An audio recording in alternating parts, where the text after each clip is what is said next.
règle et comme on a vu sur les statistiques qui viennent d'être présentées par les premiers intervenants, on assiste à une augmentation de l'utilisation des psychotropes et apparentés. Alors les chiffres, je ne vais pas trop insister parce qu'ils ont été cités au moins 2 fois. Ce sont des chiffres qui émanent de l'avis du Conseil économique, social et environnemental. Donc il y a quelques éléments sur lesquels j'aimerais tout de même insister, à savoir la prévalence de l'hépatite C et de l'hépatite C et du VIH-C chez la population des usagers des drogues par voie intraveineuse. Donc là, c'est un élément important où le pharmacien pourrait éventuellement intervenir. Les autres chiffres ont été cités. Il y a aussi ce qu'on appelle qarqobi, c'est un terme que je n'aime pas beaucoup, mais c'est un terme qui regroupe un petit peu les benzodiazépines qui font l'objet de mes usages. Donc là, il y a 3% de la population. Ces chiffres, je vais les passer pour gagner du temps. Alors, ce que peut faire le pharmacien peut jouer un rôle primordial puisqu'il réunit 3 conditions importantes, à savoir, d'abord, c'est un expert du médicament. Il fait pas mal de matières, la pharmacologie, la pharmacie chimique, on passe un temps fou à étudier le médicament et on peut dire que c'est le vrai spécialiste du médicament. C'est également, il y a un élément clé, à savoir, le pharmacien est le dernier maillon de la chaîne thérapeutique, c'est-à-dire que le pharmacien, à la limite, il peut voir ou dénicher une erreur qui est venue de la part du médecin ou d'autres acteurs de la santé et qui ne se trompe pas. Tout le monde peut se tromper, mais le médecin, il a la chance d'avoir le pharmacien derrière lui, mais pas le pharmacien. Le pharmacien, il est le dernier, donc il a intérêt à bien vérifier et à éviter les erreurs. Donc, il s'agit d'un professionnel de proximité. La pharmacie a toujours ses portes grandes ouvertes et donc on ne paye pas. Quand on va chez un médecin, il faut aligner quelques billets, mais le pharmacien, on rentre, on peut demander des conseils gratuitement et ressortir de la pharmacie. Et là, c'est un rôle très important. Et en plus de ça, la formation du pharmacien, il est pluridisciplinaire, donc il connaît pas mal de domaines, donc il peut finalement servir dans tout ce qui est campagne de sensibilisation, et c'est un touche-à-tout. Alors, le rôle de la dispensation des médicaments est très importante, c'est parce que c'est à ce niveau-là où on peut assister à des dérives, et donc la loi est claire. Donc la loi, elle définit clairement le rôle du pharmacien et la délivrance des médicaments. Donc ce qui est important au niveau de la pharmacie, au niveau de la délivrance, c'est tout d'abord l'analyse d'ordonnance. Alors c'est cette analyse de l'ordonnance qui fait que le pharmacien dispense un médicament. Il ne le vend pas. Il le dispense parce qu'il y a de l'analyse d'ordonnance pour voir si l'ordonnance tient la route ou pas, est-ce qu'il y a des incohérences, et le pharmacien peut intervenir en tant que spécialiste du médicament. Il y a aussi les informations que le pharmacien donne à ses patients pour garantir un bon usage des médicaments. Et le pharmacien aussi intervient au niveau des conseils préventifs et au niveau des campagnes sanitaires.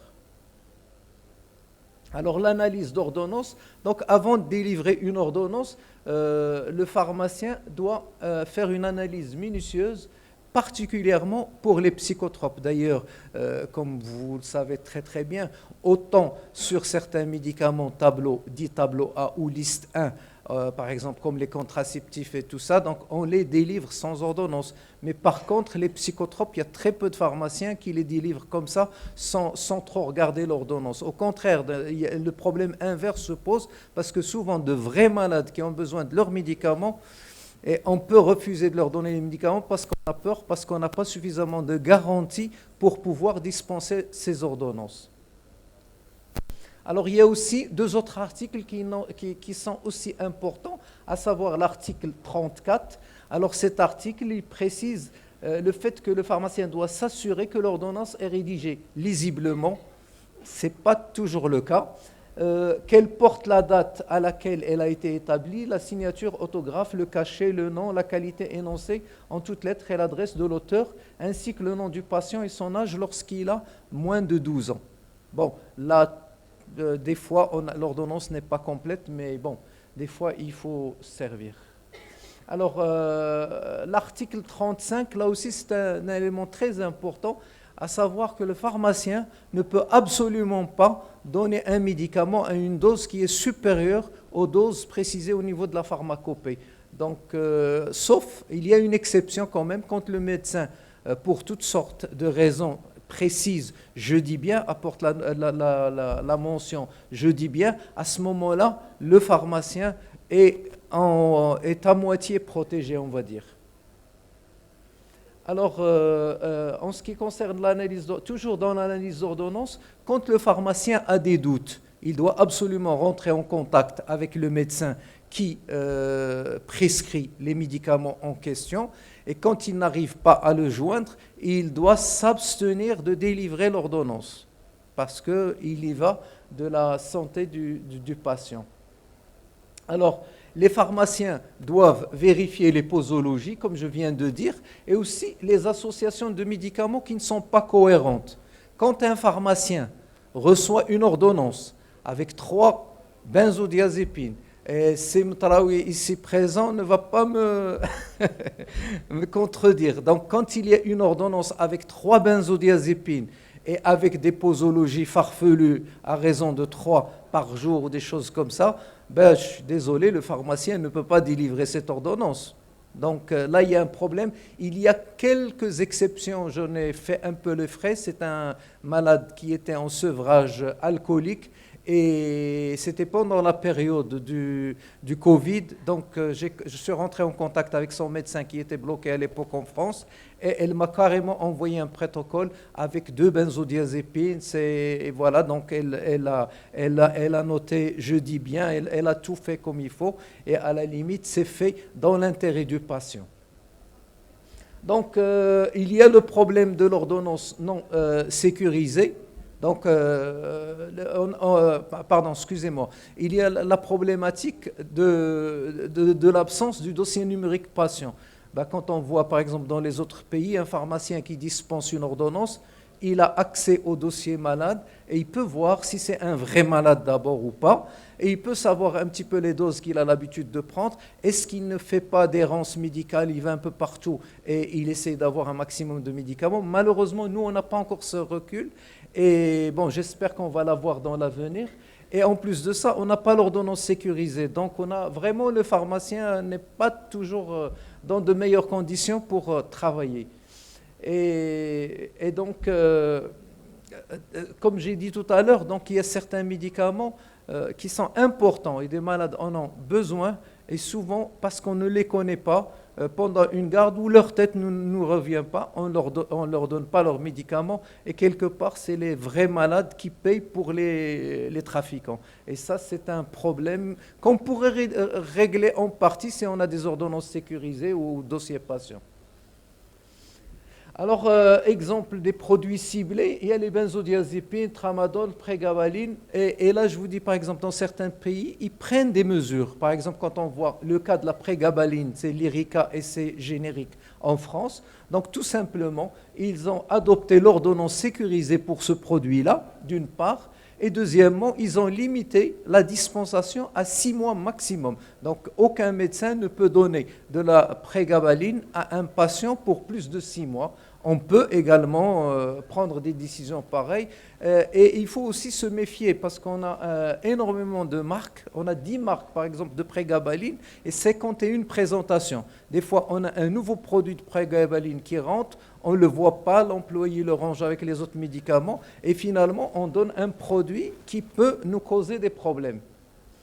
Alors, certains médicaments ou associations de médicaments à prescription facultative, c'est-à-dire qui n'ont pas besoin d'ordonnance, peuvent également faire l'objet de mésusage. Et vous connaissez tous ces personnes qui viennent chercher des sirops et souvent ils les mélangent avec des antihistaminiques. Les deux produits sont à prescription facultative, n'empêche qu'ils sont détournés de leur utilisation. Alors, et ce qu'on oublie souvent, c'est que quand il y a des abus et qu'on est sûr qu'un médicament est mal utilisé, normalement, on devrait notifier au centre de pharmacovigilance, essentiellement pour que ce centre regroupe un peu toutes ces notifications faites par les pharmaciens et les autres professionnels. Et une fois qu'ils ont un signal suffisamment important, ils peuvent réunir la commission nationale et prendre les décisions qui s'imposent. Mais quand nous, on ne dit jamais rien, donc il n'y a pas de retour pour justement pour l'administration et finalement, on passe à côté de vraies problématiques. Alors, le pharmacien intervient aussi au niveau de l'information sur le bon usage. Donc, le pharmacien doit mettre à la disposition des publics des informations nécessaires au bon usage des médicaments et des produits pharmaceutiques. Le pharmacien donc, doit prodiguer des conseils nécessaires afin de garantir une bonne utilisation des médicaments psychotropes compris. Alors là, je voudrais parler du cas des benzodiazépines. Alors, en France, par exemple, ils ont adapté des fiches, donc c'est la Haute Autorité de la Santé, et les benzodiazépines, donc il y a une recommandation des benzodiazépines, bon, on les donne vraiment quand c'est nécessaire, avec une dose la plus faible possible et pour une période la plus courte possible. Or, vous constatez qu'au niveau de nos pharmacies, on a des patients qui ont pratiquement à vie des benzodiazépines et donc là, il y a problème. Donc, il y a aussi du travail qui peut être fait à d'autres niveaux. En ce qui concerne les conseils, donc l'article 29 confère aux pharmaciens les actes liés aux conseils préventifs et à l'éducation pour la santé. Donc, nul ne peut ignorer que la pharmacie est un espace de communication de choix. On a entre 12 et 13 000 pharmacies répartis à travers tout le royaume et ils peuvent justement véhiculer des messages pour les patients. Donc, on peut exploiter les vitrines de ces pharmacies pour garantir la réussite de ces campagnes. Les pharmaciens peuvent également mettre à la disposition des patients des flyers, des guides, et peut-être même des petites affichettes. Alors, le pharmacien peut jouer un rôle important dans le sevrage. Malheureusement, maintenant, nous, on se contente un petit peu de la dispensation de ces produits-là quand on les trouve, parce qu'ils sont souvent en rupture. Donc, on n'arrive pas toujours à les avoir. Et il y a aussi un problème qui limite leur utilisation, c'est leur prix. Et ils ne sont pas du tout remboursés. Dans d'autres pays, pour encourager les fumeurs à arrêter de fumer, on leur donne gratuitement ces produits-là, ce qui permet d'avoir de bons résultats. Alors, une petite information, c'est qu'au Maroc, 15 milliards de cigarettes sont grillées par an. Ce qui n'est pas rien. La teneur de nicotine dans la cigarette marocaine est plus élevée que les teneurs autorisées en Europe. Et d'après donc, le site de la Fondation Lella Selma, 31% des hommes fument et 3,3% des femmes fument également.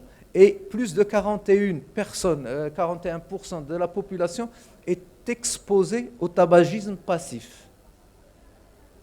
Alors, l'alcool est la troisième substance psychoactive la plus consommée au Maroc, après le tabac et le cannabis. 350 000 personnes, soit 1,4% de la population marocaine âgée de plus de 15 ans, souffrent de dépendance à l'alcool. Donc là aussi, le pharmacien peut être impliqué dans des campagnes et informer la population. Alors, je termine par des recommandations. Alors, le rôle du pharmacien dans la lutte contre les addictions peut être amélioré si on l'implique davantage. Donc, il faut l'informer. Souvent, quand il y a des campagnes, on n'est même pas au courant et c'est malheureux. Et donc, déjà, il faut informer le pharmacien, il faut le former parce que notre formation de base se périme avec le temps. Donc, le pharmacien a besoin d'actualiser ses connaissances et on doit aussi mettre à sa disposition des supports de communication, affiches, flyers et guides. Ma deuxième recommandation, pour sécuriser la dispensation des psychotropes et produits apparentés, en attendant le dossier numérique patient, il faut mettre en ligne la liste officielle des médicaments qui font l'objet de mésusage. Aujourd'hui, on est incapable d'avoir une liste exhaustive des produits concernés. Mais au fait, il faut aller encore plus loin. Ce qui m'intéresse, moi, ce ne sont pas les produits qui sont les psychotropes ou qui contiennent des substances psychoactives, que de produits qui contiennent des substances psychoactives qui ne présentent aucun problème d'addiction pour le malade. Donc, au fait, on doit juste connaître les benzodiazépines et autres produits qui connaissent un usage déviant pour justement faire plus attention à ces produits-là. Donc, j'ai mis au niveau du site médicaments.ma tous les médicaments qui contiennent des substances psychoactives, mais on a besoin de plus pour exercer en toute tranquillité. Alors, en plus de cette liste, il est temps aussi de passer à l'ordonnance sécurisée. Parce que tant qu'on n'a pas cette ordonnance sécurisée, on peut se faire avoir et délivrer une ordonnance et démarrer une addiction chez quelqu'un qui a pu falsifier une ordonnance. Maintenant, la technologie, on peut pratiquement tout falsifier. Et donc, il est temps de mettre en place cette ordonnance sécurisée qui existe dans pas mal de pays européens et qui a été adoptée même par des pays maghrébins. Et nous, on attend cette ordonnance sécurisée, ou certains l'appellent l'ordonnance infalsifiable. Et pour lutter contre les infections à VIH et l'hépatite C chez les personnes utilisant des drogues par voie injectable, on pourrait impliquer les pharmaciens dans la distribution de kits d'injection, comme c'est le cas dans de nombreux pays, ou tout simplement dans les programmes d'échange de seringues. Voilà, je vous remercie.